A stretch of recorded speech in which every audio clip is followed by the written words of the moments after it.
The Baltic Way was one of the greatest campaigns of non-violent resistance of all time. It enabled the three Baltic states, Lithuania, Latvia and Estonia, to take a major step towards the restoration of their independence.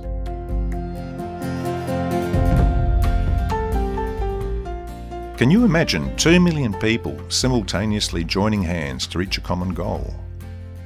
Even in the age of the internet and flash mobs, such a campaign would seem almost impossible to organise.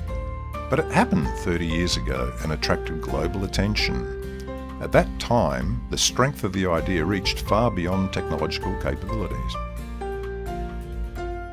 The Baltic Way took place at 7 o'clock in the evening on the 23rd of August 1989. The people of three republics, which were part of the USSR at the time, joined hands for 15 minutes to condemn the Soviet occupation and demand their freedom.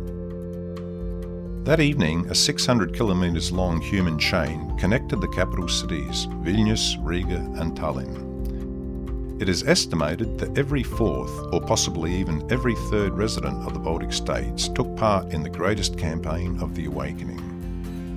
The Baltic Way was organised by the independent movements of all three Baltic nations, Sąjūdis of Lithuania, as well as the Popular Front of Latvia and the Popular Front of Estonia. There was little time to arrange the campaign, as the idea was first conceived in mid-July, but in the end everything worked out superbly. The responsiveness and enthusiasm of the people exceeded any predictions. The sense of freedom was in the air. Buses were arranged to transport people from every region to specific sections of the Baltic Way. The campaign was coordinated over the radio. The Baltic Way was staged exactly 50 years after the signature of the unlawful Molotov-Ribbentrop Pact, also known as the Hitler-Stalin Pact. It included a secret agreement between the Soviet Union and Nazi Germany, which divided Europe into spheres of influence for both powers.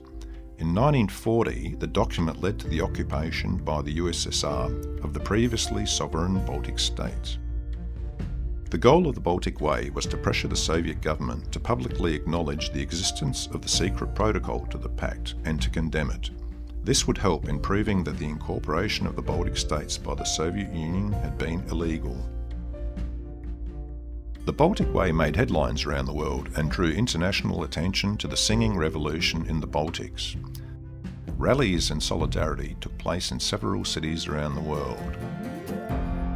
In late 1989, the USSR also recognised the existence of the Soviet-Nazi agreement and declared it to be invalid. This paved the way for legal separation from the Soviet Union for the Lithuanians, Latvians and Estonians, and the restoration of their country's independence.